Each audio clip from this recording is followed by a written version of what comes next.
ತ್ರಿನಯನಿ ಜೊತೆ ಶಿವಾನಿ. ಮುಂದೆ ನಡೆಯೋದಲ್ಲದೆ ಹಿಂದೆ ನಡೆದಿರೋದು ನನಗೆ ಕಾಣಿಸ್ತಿದೆ. ಅವರ ಮರಣ ಶಾಸನನ ಬರೆದು ಆದಿಶೇಷನ ನಾಗಲೋಕಕ್ಕೆ ಮರಳಿ ಕರ್ಕೊಂಡು ಬಂದೇ ಬರ್ತೀನಿ. ನಾಗಿನಿಯ ಹುಡುಕಾಟದಲ್ಲಿ ರೋಚಕ ತಿರುವು. ಶಿವಾನಿ ಭವಿಷ್ಯನ ಬದಲಾಯಿಸೋಕೆ ಬರ್ತಿದ್ದಾಳೆ ತ್ರಿನಯನಿ. ರೋಚಕ ಘಟ್ಟದಲ್ಲಿ ಸೇಡಿನ ಕಥೆ. ದುಷ್ಟಶಕ್ತಿಗಳ ಮೇಲೆ ತ್ರಿನಯನಿಯ ಮೂರನೇ ಕಣ್ಣು. ನಾಗಿನಿ ತ್ರಿನಯನಿ ಮಹಾಸಂಗಮ ಶೀಘ್ರದಲ್ಲಿ. ಹಾಗಿದ್ರೆ ಗಂಡಿನ ಕಡೆಯವ್ರ ಹತ್ರ ಖಂಡಿತ ಬರೋದು ಕೇಳಿ. ಅದಕ್ಕೆ ಮುಂಚೆ ಈ ಜಾತಕನ ಇನ್ನೊಂದು ಸ್ವಲ್ಪ ಅಧ್ಯಯನ ಮಾಡ್ತೀನಿ. ಮಾಡಿಬಿಟ್ಟು ಬೆಳಗ್ಗೆ ವಿಷಯ ಹೇಳ್ತೀನಿ. ಎಲ್ಲ ಹೇಳಿ ಮಾಡಿಸ್ದಂಗಿದೆ. ಈಗಲೇ ಸ್ನಾನ ಮಾಡಿ ದೇವರಿಗೆ ಒಂದು ತುಪ್ಪದ ದೀಪ ಹಚ್ಚಿಬಿಡ್ತೀನಿ.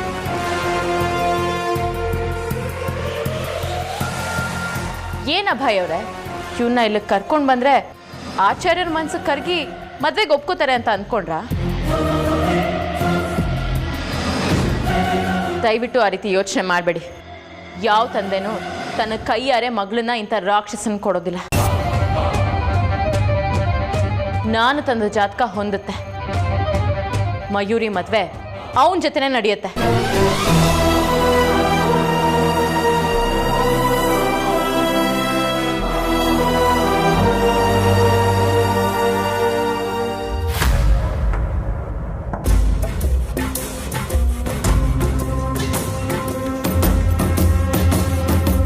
ನಾಗಮಾತಾ,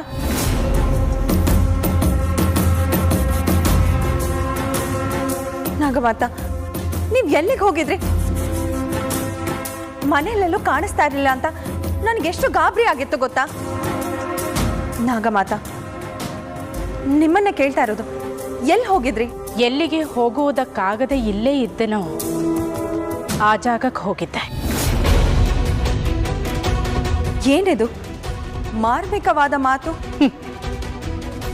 ಧರ್ಮದ ವಿರುದ್ಧ ಹೋಗುವವರಿಗೆ ನೇರವಾದ ಮಾತು ಮಾರ್ಮಿಕವಾಗಿ ಕೇಳಿಸುವುದು ಸಹಜ. ಅಂದ್ರೆ ಏನು ನಿಮ್ಮ ಮಾತಿನ ಅರ್ಥ? ನಾನು ಧರ್ಮದ್ರೋಹಿಯೇ? ಅದು ನೀನು ನಿನ್ನ ಅಂತರಂಗವನ್ನು ಕೇಳಬೇಕಾದ ಪ್ರಶ್ನೆ. ಶಿವಾನಿ ಜೊತೆ ಮಾತನಾಡಿದ ಮೇಲೆ ನನ್ನನ್ನು ಸಂದೇಹದಿಂದ ನೋಡ್ತಾ ಇದ್ದೀರಿ ನಾಗಮಾತಾ. ಅದಕ್ಕೆ ನೀನೇ ಅವಕಾಶ ಮಾಡಿಕೊಡುತ್ತಿದ್ದೀಯ ಅಲ್ಲವೇ? ಮಾಯಾಂಗನೆ, ನೀನು ಈ ಲೋಕಕ್ಕೆ ಬಂದ ಉದ್ದೇಶವೇನು? ನಾನು ಬಂದ ಉದ್ದೇಶವೇನಿದೆಯೋ ಅದರ ಹಿಂದೆ ನಾನು ಪ್ರಾಮಾಣಿಕವಾದ ಪ್ರಯತ್ನವನ್ನು ಮಾಡುತ್ತಿದ್ದೇನೆ. ನೀನು ಬಂದ ಉದ್ದೇಶಕ್ಕೋಸ್ಕರ ಪ್ರಾಮಾಣಿಕ ಪ್ರಯತ್ನವ, ಅಥವಾ ನಾಗಲೋಕ ನಿನಗೆ ವಹಿಸಿದ ಜವಾಬ್ದಾರಿಯನ್ನು ನಿಭಾಯಿಸುವುದಕ್ಕೆ ಬಂದಿರುವ ಪ್ರಾಮಾಣಿಕ ಪ್ರಯತ್ನವ? ನಾಗಲೋಕದ ಮಾತನ್ನು ಮೀರೋ ಧೈರ್ಯ ನನಗಿಲ್ಲ ನಾಗಮಾತಾ. ಆದರೆ ನಿಮ್ಮದು ಪಕ್ಷಪಾತ ಧೋರಣೆ ಇದೆ.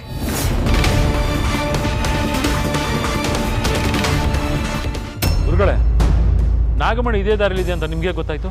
ಅದು ಮಹಾಸಿದ್ಧಿಯ ಫಲ, ಕಠಿಣ ತಪಸ್ಸಿನ ಫಲ.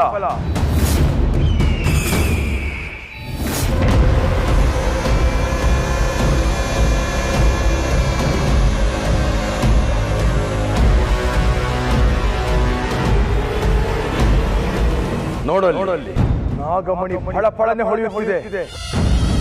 ಸ್ಫಟಿಕ ಜಲದ ಹಾಗೆ, ಹಿಮ ಬಿಂದುವಿನ ಮೇಲೆ ಸೂರ್ಯ ಪ್ರಭಾವ ಬೀರಿದ ಹಾಗೆ ನವವರ್ಣಗಳಲ್ಲಿ ನಾಗಮಣಿ ಹೊಳೆಯುತ್ತಿರುವುದನ್ನು ನೋಡು. ಗುರುಗಳೇ, ನಾಗಮಣಿ ದಿಗ್ವಿಜಯನ್ ಕೇಳಿದ್ದಾಗ ಅದ್ರ ಕಾವಲು ನಾನೇ ಇದ್ದೆ. ಆದರೆ ಒಂದ್ಸಲನೂ ಸ್ಪರ್ಶಿಸಿರ್ಲಿಲ್ಲ. ಈಗೊಂದ್ಸಲ ಮುಟ್ಟಬಹುದಾ? ತಾಳ್ಮೆ ಅವಸಾನಕ್ಕೆ ನಾಂದಿ ಆಗುತ್ತೆ. ಇದು ನಾಗಮಣಿ, ಮುಕ್ಕೋಟಿ ದೇವತೆಗಳ ಶಕ್ತಿಯನ್ನು ಆವರಿಸಿಕೊಂಡಿರುವ ಮಹಾಶಕ್ತಿಮಣಿ. ಯಾವುದೇ ತಯಾರಿಲ್ಲದೆ ಹುಲು ಮಾನವರನ್ನು ಮುಟ್ಟಿದರೆ ಆ ಕ್ಷಣದಲ್ಲೇ ಭಸ್ಮವಾಗುತ್ತಾರೆ. ಹಾಗಾದ್ರೆ ಗುರುಗಳೇ, ಇದನ್ನು ಮುಟ್ಟೋದು ಹೇಗೆ? ಇದರ ಉಪಯೋಗ ಪಡ್ಕೊಳ್ಳೋದು ಹೇಗೆ? ಆಗತ್ತೆ ನಂದೀಶ, ನಾವು ಬಂದಿರೋದೇ ಅದನ್ನು ದಕ್ಕಿಸ್ಕೊಳ್ಬೇಕು ಅಂತ. ಗರುಡದೇವ ನಮಗೆ ಸಹಾಯ ಮಾಡುತ್ತಾನೆ. ಓಂ ಗರುಡದೇವಾಯ ನಮಃ, ಓಂ ಪಕ್ಷಿರಾಜಾಯ ನಮಃ, ಓಂ ವಿಹಂಗರಾಜಾಯ ನಮಃ, ಓಂ ವಿಷ್ಣು ವಾಹನಾಯ ನಮಃ.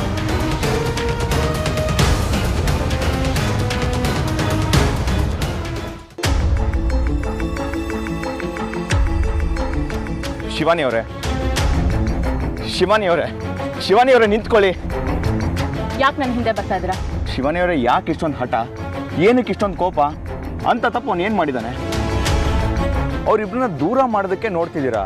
ಅವನು ಕೆಟ್ಟವನು ಅಂತ ಎಲ್ಲರೂ ಮುಂದೆ ಹೇಳ್ತಿದ್ದೀರಾ. ಅವನಿಗೆ ಯಾವ ಹೆಣ್ಣನ್ನು ಮದುವೆ ಆಗಕ್ಕೆ ಯೋಗ್ಯತೆ ಇಲ್ಲ ಅಂತಿದ್ದೀರಾ. ಯಾಕೆ ಇಷ್ಟೊಂದು ಕೋಪ ನಿಮಗೆ? ನಾನು ಹೇಳಿದ್ದು ನಿಜ ತಾನೆ? ನೀವು ಅಂದ್ಕೊಂಡಿದ್ದೆಲ್ಲ ನಿಜ ಆಗಲ್ಲ ಶಿವಾನಿ ಅವರೇ.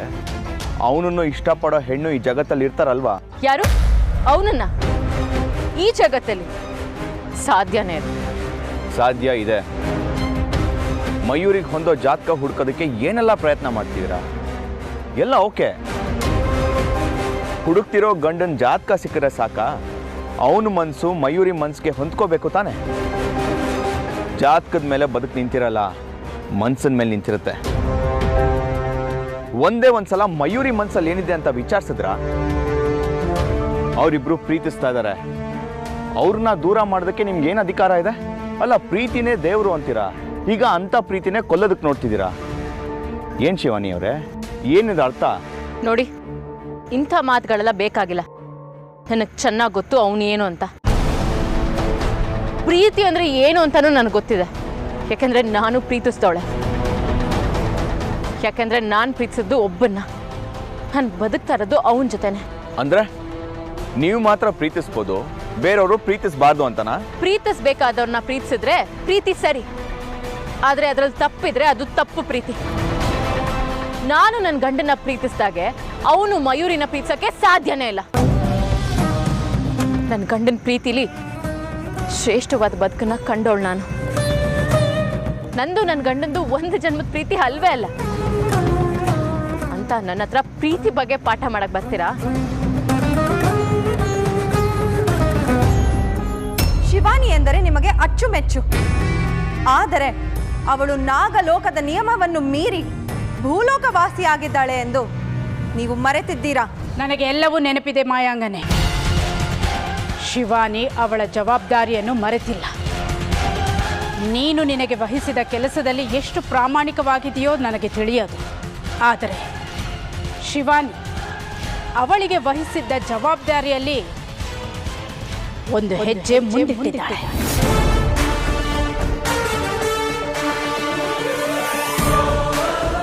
ಅಷ್ಟು ಮಾತ್ರ ಈಗ ಹೇಳಬಲ್ಲೆ. ಇನ್ನು ನೀನೇನು ಕೇಳುವುದು ಬೇಡ, ನಾನು ಹೇಳುವುದು ಬೇಡ. ಅಂದರೆ ನೀವೀಗ ಶಿವಾನಿ ಕಡೆಗೆ ಹೋಗಿದ್ದೀರಾ? ನೀವೇ ತಾನೇ ಹೇಳಿದ್ದು ಅವಳನ್ನು ಸಾಯಿಸಿದರೂ ಪರವಾಗಿಲ್ಲ, ನಿಮ್ಮ ಮಗನಿಗೆ ನನಗೆ ಕೊಟ್ಟು ಮದುವೆ ಮಾಡುತ್ತೀರಿ ಎಂದು.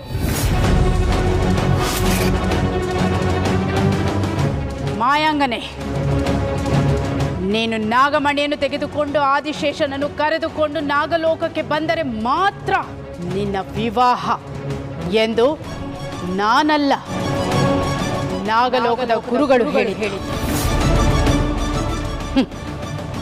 ನೀನು ನಾಗಮಣಿಯನ್ನು ತರಲಿಲ್ಲ, ಆದಿಶೇಷನನ್ನು ಕರೆದುಕೊಂಡು ಬಂದಿಲ್ಲ. ಅಲ್ಲ ನಾಗಮಾತ್, ಇನ್ನು ಈ ಉದ್ದಟತನದ ಮಾತುಗಳು ಬೇಕಾಗಿಲ್ಲ. ನಿನಗೆ ಪುನರ್ಜನ್ಮ ಕೊಟ್ಟಿದ್ದೀವಿ ಅನ್ನುವುದನ್ನು ಮರೆಯಬೇಡ. ಕ್ಷಮೆ ಇರಲಿ ನಾಗಮಾತ.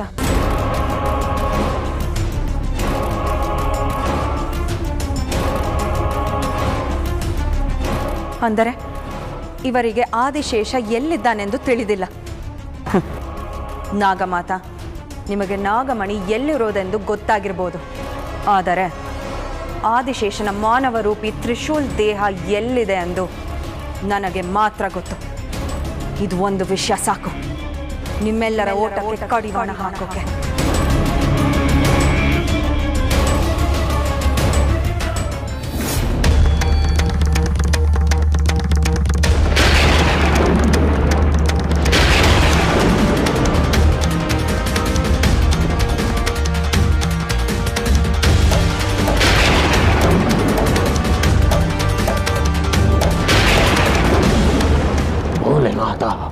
ಅಘೋರನಾಥೇಶ್ವರ, ಏನಿದು ದುರ್ನಿಮಿತ್ತ, ಏನಿದು ಕರಾಳ ಸೂಚನೆ?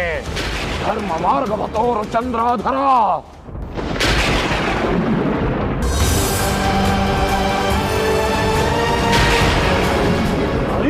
ಬಾರದ ಪ್ರಣಯವೇ ಮಹೇಶ್ವರ. ಏನೋ ಘೋರವಾಗುತ್ತಿದೆ. ಎಲ್ಲಿ ತಪ್ಪಾಗಿದೆ ಎಂದು ತಿಳಿಸು ರುದ್ರನಾಥ.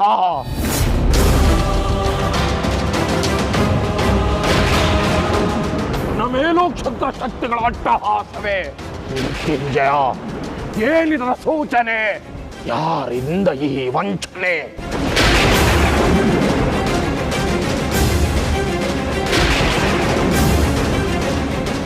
ನೋಡಿ, ಮತ್ತೆ ಮತ್ತೆ ಹೇಳ್ತಾ ಇದ್ದೀನಿ, ಅವನ್ನ ವಹಿಸ್ಕೊಂಡು ಮಾತಾಡಕ್ ಬರಬೇಡಿ. ನಾನಂತೂ ಈ ಮದ್ವೆಗೆ ಒಪ್ಪಲ್ಲ. ಅವನೇನೋ ಪ್ರೀತಿಸ್ತಾನಂತೆ, ಮಯೂರಿ ಒಪ್ಕೋಬೇಕಂತೆ. ನಿಮಗಂತ ವಿಚಾರದಲ್ಲಿ ಅನುಮಾನ ಇದ್ರೆ ಮಯೂರಿ ಹತ್ರನೇ ವಿಚಾರಿಸ್ಬೋದಲ್ವಾ ಶಿವಾನಿ ಅವರೇ? ಹೌದಾ? ಸರಿ, ಮಯೂರಿ, ಮಯೂರಿ ಹೊರಗ್ ಬಾ.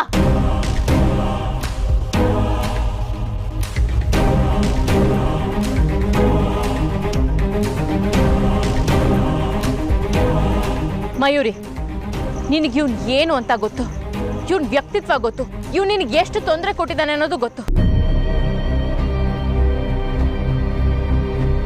ಇವ್ ನಿನ್ ಹಿಂದೆ ಒಂದಷ್ಟು ಸುತ್ತಾಡಿರ್ಬೋದು, ಅವನು ಒಳ್ಳೆಯವನು ಅಂತ ಬಿಂಬಿಸಕ್ಕೆ ಪ್ರಯತ್ನ ಪಟ್ಟಿರ್ಬೋದು. ಆದ್ರೆ ಇವ್ನು ನೋಡಿದ್ರೆ ಗೊತ್ತಾಗಲ್ವಾ ಇವನು ನಾಟಕ ಆಡ್ತಿದ್ದಾನೆ ಅಂತ. ಪ್ರೀತಿನ ನಾಟಕ ತರ ಆಡಿ ನಮ್ಸೋಕ್ ಬರೋನ್ ಜೀವನ ಕೂಡ ನಾಟಕ ಆಗಿರುತ್ತೆ.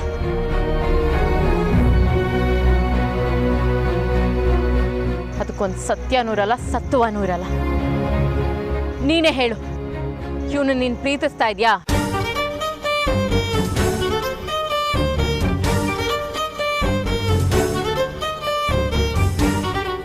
ನೀವ್ ಹೀಗ್ ನೇರವಾಗಿ ಕೇಳಿದ್ರೆ ಉತ್ತರ ಕೊಡಕ್ ನನಗೆ ಕಷ್ಟ ಆಗುತ್ತೆ ಅಕ್ಕ.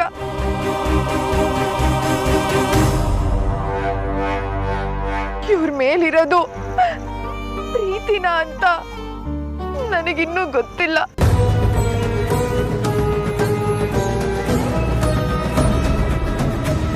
ಅಂದ್ರೆ ಇವ್ ನಿನ್ ಹತ್ರ ಪ್ರೀತಿ ನಾಟಕ ಆಡ್ತಿದ್ರು, ಅದನ್ನ ನಿಜ ಅಂದ್ಕೊಂಡು ನೀನು ಇವನ್ನ ಪ್ರೀತಿಸಕ್ ಶುರು ಮಾಡಿದ್ಯಾ? ಇವನ್ ಜೊತೆ ಬದುಕಕ್ ನೀನ್ ತಯಾರಾಗಿದ್ಯಾ?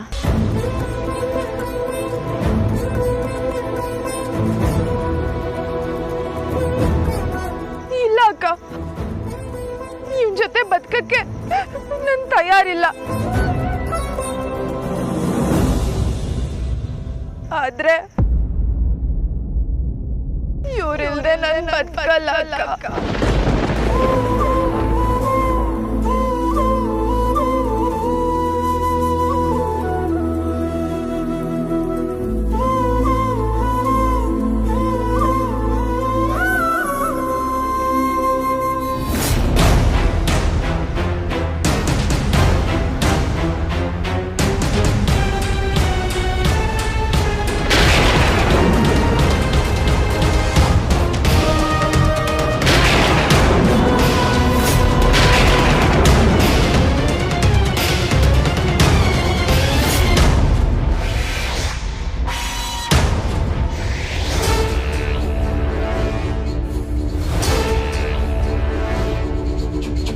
ನಂದೀಶ, ನಾಗಮಣಿ ಸತ್ವ ಕಳೆದುಕೊಂಡು ಇಷ್ಟು ದಿನ ಇಲ್ಲಿ ಈಗ ಪಂಚಭೂತಗಳ ಶಕ್ತಿ ನಾಗಮಣಿಯನ್ನು ಸೇರಿದೆ. ಈಗ ನಾಗಮಣಿಗೆ ಚೈತನ್ಯ ಬಂದಿದೆ.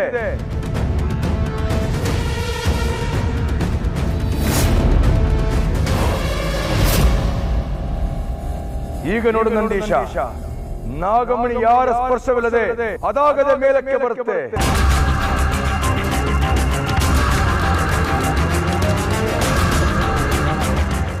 ನೀವ್ ಹೇಗ್ ಅರ್ಥ ಮಾಡ್ಕೋತಿರೋ ಗೊತ್ತಿಲ್ಲ. ನಮ್ಮಿಬ್ರು ಜಾತಕ ಹೊಂದಾಣಿಕೆ ಆಗ್ತಾ ಇದ್ರು, ನೀವ್ ಈ ಮದ್ವೆಗೆ ಒಪ್ತಾ ಇಲ್ಲ, ಅಪ್ಪನೂ ಈ ಮದ್ವೆಗೆ ಒಪ್ತಾ ಇಲ್ಲ. ಹಾಗಿದ್ದಾಗ ನಮ್ಮಿಬ್ರು ಮದ್ವೆ ಆಗಲ್ಲ.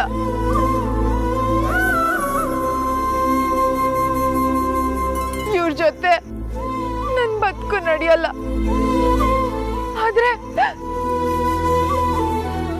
ಇವರಿಲ್ಲ ಅಂದ್ರೆ ನನ್ ಬದುಕಲ್ಲ.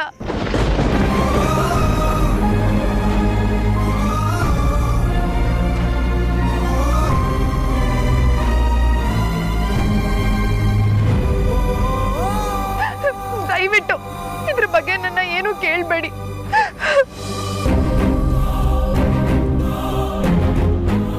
ನೋಡಿದ್ರ ಶಿವಾನಿ ಅವರೇ, ಇದು ಪ್ರೀತಿ. ಆ ಪ್ರೀತಿನ ಕಟ್ಟು ಹಾಕೊಂಡಿದ್ದಾಳೆ. ಅಪ್ಪನ ಮಮತೆಗೆ, ಅಪ್ಪನ ಹೆಸರು ಹಾಳಾಗದೆ ಇರಲಿ ಅಂತ ಕಟ್ಟು ಹಾಕಿದ್ದಾಳೆ. ನೀವಿಷ್ಟೊಂದು ಒತ್ತಡ ಹಾಕ್ತಿದ್ದೀರಲ್ಲ, ಅದಕ್ಕೆ ಸುಮ್ಮನೆ ಇದ್ದಾಳೆ. ಆ ಹುಡುಗಿ ಕಣ್ಣಲ್ಲಿ ನೀರಿದೆ. ಅಟ್ಲೀಸ್ಟ್ ಅದು ನಿಮ್ಗೆ ಅರ್ಥ ಆಗುತ್ತೆ ಅಂತ ಅನ್ಕೊಂಡಿದ್ದೀನಿ.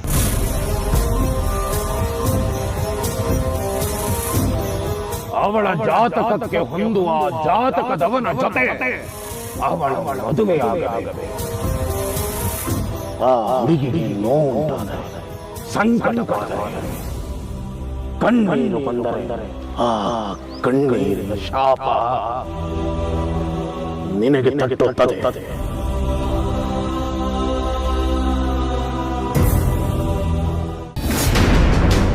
ಗುರುಗಳೇ, ನೀವಷ್ಟು ಮಂತ್ರ ಹೇಳಿದ್ರು ನಾಗಮಣಿ ಒಂದಿಂಚು ಆ ಕಡೆ ಈ ಕಡೆ ಕದಿಲ್ತಾ ಇಲ್ವಲ್ಲ? ಇದು ಹೇಗೆ ಸಾಧ್ಯ? ಅದು ಬರಬೇಕಿತ್ತಲ್ಲ.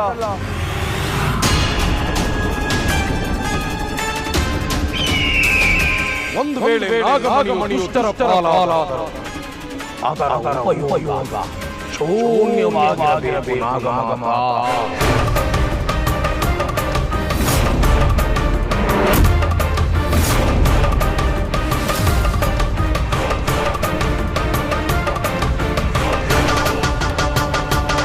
ಏನಾಯ್ತು ಗುರುಗಳೇ?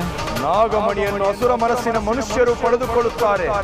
ಬೇರೆ ಲೋಕದವರು ಅದನ್ನು ಅಪಹರಿಸುತ್ತಾರೆ ಎಂಬ ಭಯದಿಂದ ನಾಗಮಣಿಯ ಶಕ್ತಿಯನ್ನು 3 ಭಾಗಗಳಾಗಿ ವಿಂಗಡಿಸಿ ಹಂಚಿದ್ದಾರೆ. ನಾವು ಆ ಶಕ್ತಿಯನ್ನು ಪಡೆದುಕೊಳ್ಳಲು ಸಾಧ್ಯವಿಲ್ಲ. ಅದನ್ನು ನಾಗಲೋಕದವರೇ ಪಡೆದುಕೊಳ್ಳಬೇಕು. ಅದು ನಾಗಲೋಕದವರೇ ಪಡೆದುಕೊಳ್ಳಬೇಕು ಎಂದು ಮಾಡಿರುವ ನಿಯಮ. ಅಂದ್ರೆ ಈಗ ನಾವೇನ್ ಮಾಡೋದು ಗುರುಗಳೇ? ನಾವು ಈಗ ಬುದ್ಧಿವಂತರಾಗಬೇಕು. ನಾಗಲೋಕದವರು ನಾಗಮಣಿಯೊಳಗೆ ಶಕ್ತಿಯನ್ನು ಸೇರಿಸಲಿ. ಜೀವಾತ್ಮ ಒಂದು ನಾಗಮಣಿಯಲ್ಲಿ ತುಂಬಲಿ. ಆಮೇಲೆ ನಾವು ಅದನ್ನು ಪಡೆಯೋಣ. ಅಲ್ಲ ಗುರುಗಳೇ, ನಾವಿಷ್ಟು ಕಷ್ಟಪಟ್ಟ ಆಸ್ತಿ ನಾಗಮಣಿನ ಇಲ್ಲೇ ಬಿಟ್ಟು ಹೋಗ್ತೀವಾ? ದುಡುಕಬೇಡ ನಂದೀಶ. ನಾಗಮಣಿ ಯಾವತ್ತಿದ್ದರೂ ನಮ್ಮದೇ. ಆದರೆ ಅದು ನಮ್ಮ ವಶವಾಗೋಕೆ ಸ್ವಲ್ಪ ಸಮಯ ಬೇಕು. ಬಾ ಹೊರಡೋಣ.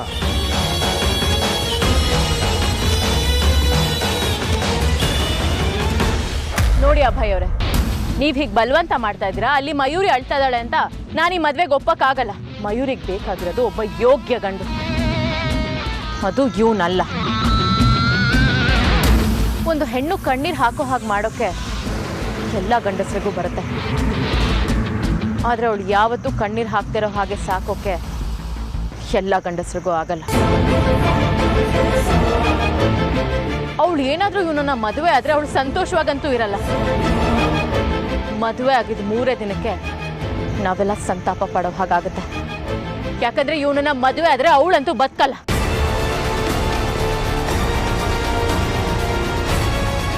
ಒಬ್ಬ ಗಂಡು ಹೆಣ್ಣು ಮದುವೆ ಆದರೆ ಸಾಲದು. ಆ ಮದುವೆಯಿಂದ ಅವರಿಬ್ರು ಬಾಳು ಹಸನಾಗಬೇಕು, ಹೆತ್ತವರು ಸಂತೋಷ ಪಡಬೇಕು. ಅಲ್ಲ ಶಿವಾನಿ ಅವರೇ, ನೀವ್ಯಾಕೆ ಇಷ್ಟೊಂದು ಜಿದ್ದು ಸಾಧಿಸ್ತಿದ್ದೀರಾ? ಇದು ಮಯೂರಿ ಜೀವನ. ಇದ್ರ ಬಗ್ಗೆ ತಲೆ ಕೆಡ್ಸ್ಕೋಬೇಕಾಗಿರೋದು ಮಯೂರಿ ಮತ್ತೆ ಅವಳ ತಂದೆ. ನೀವ್ಯಾಕೆ ಇಷ್ಟೊಂದು ತಲೆ ಕೆಡ್ಸ್ಕೋತಿದ್ದೀರಾ? ಇದು ಅವ್ರ ಬದುಕು, ಅವ್ರ ನಿರ್ಧಾರ. ನಿಮ್ಮ ನಿರ್ಧಾರದ ಪ್ರಕಾರ ಅವ್ರು ಬದುಕಬೇಕು ಅಂತ ಯಾಕೆ ಹಠ ಸಾಧಿಸ್ತಿದ್ದೀರಾ? ಅವ್ರ ಮೇಲೆ ಹಕ್ಕು ಅಧಿಕಾರ ಚಲಾಯಿಸೋದಕ್ಕೆ ನಿಮಗೇನು ಹಕ್ಕಿದೆ? ಅದನ್ನ ಕೇಳೋ ಹಕ್ಕು ನಿಮಗಿಲ್ಲ. ಇಲ್ಲಿ ನಾನು ನಿರ್ಧಾರ ಮಾಡಿರೋದೇ ಅಂತಿಮ. ನೀವು ಎಷ್ಟೇ ಮಾತಾಡಿದ್ರು, ಎಷ್ಟೇ ಬಲವಂತ ಮಾಡಿದ್ರು ಇವನ ಜೊತೆ ನಾನು ಮದುವೆ ಮಾಡಿಸಲ್ಲ. ಇದು ನನ್ನ ಅಂತಿಮ ನಿರ್ಧಾರ ಅಷ್ಟೇ.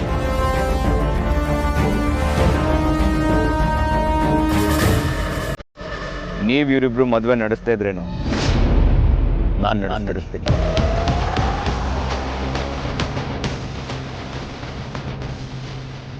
ನಿಮ್ಮ ಪ್ರಯತ್ನ ನೀವು ಮಾಡಿ, ಆದರೆ ಮಯೂರಿ ಮದುವೆ ಆಗೋದು ನಾನು ನೋಡೋ ಹುಡುಗನ ಜೊತೆ ಮಾತ್ರ.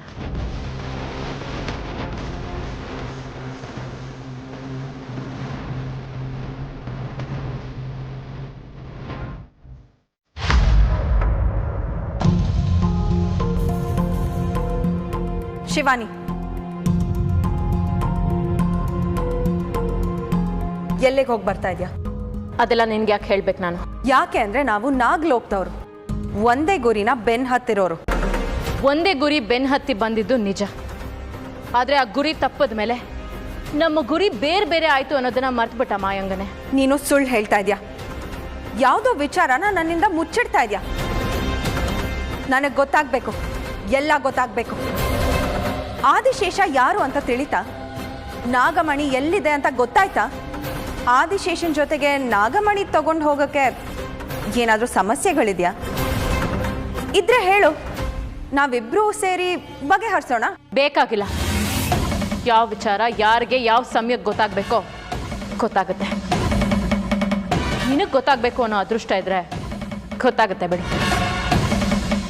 ಅಂದ್ರೆ ನಾನು ಮೋಸ ಮಾಡ್ತೀನಿ ಅಂತ ನನ್ನ ಹತ್ರ ಸತ್ಯ ಹೇಳ್ತಾ ಇಲ್ವಾ? ಮೋಸಕ್ಕೆ ಇನ್ನೊಂದು ಹೆಸರೇ ನೀನು ಅಂದಾಗ ನಿನ್ನ ಹತ್ರ ಸತ್ಯ ಹೇಳಿ ಏನು ಪ್ರಯೋಜನ? ನಿನ್ನ ಹತ್ರ ನಾನು ಸತ್ಯನೂ ಹೇಳಲ್ಲ, ಸುಳ್ಳು ಹೇಳಲ್ಲ. ಯಾಕೆ ಹೇಳು? ನಿನ್ನನ್ನು ನಾನು ಲೆಕ್ಕಕ್ಕೆ ತಗೊಂಡಿಲ್ಲ. ಅಂದ್ರೆ ನಿನ್ನ ಮಾತಿನ ಅರ್ಥ ಏನು? ನಾನು ಮೋಸ ಮಾಡ್ದವಳು, ಸುಳ್ಳು ಹೇಳ್ತಾ ಇರೋಳು, ದ್ರೋಹ ಮಾಡ್ದವಳು ಅಂತ ಅರ್ಥನಾ? ನೀನು ಹಾಗಲ್ಲ ಅಂತ ನಾನು ನಂಬೋಕೆ ಶುರು ಮಾಡಿದಾಗಲೇ ನೀನು ಹಾಗೆ ಅಂತ ಸಾಬೀತು ಮಾಡೋಕ್ಕೆ ನೀನು ಶುರು ಮಾಡ್ತೀಯ. ಬಿಡು, ನಿನ್ನ ಹತ್ರ ಏನು ಮಾತಾಡಿ? ನನ್ನನ್ನು ನೀನು ತುಂಬ ತಪ್ಪಾಗಿ ತಿಳ್ಕೊಂಡಿದ್ಯಾ ಶಿವಾನಿ. ನೀನು ಸರಿ ಅಂತ ತಿಳ್ಕೊಂಡು ಇಷ್ಟು ದಿನ ನಾನು ತಪ್ಪಾಗಿ ಮಾತಾಡ್ತಿದ್ದೆ. ಆದರೆ ಇನ್ನು ಮುಂದೆ ಆ ತಪ್ಪು ಮಾಡೋದಿಲ್ಲ. ಯಾಕಂದರೆ ನೀನು ಏನು ಅಂತ ನನಗೆ ಗೊತ್ತಾಯ್ತು.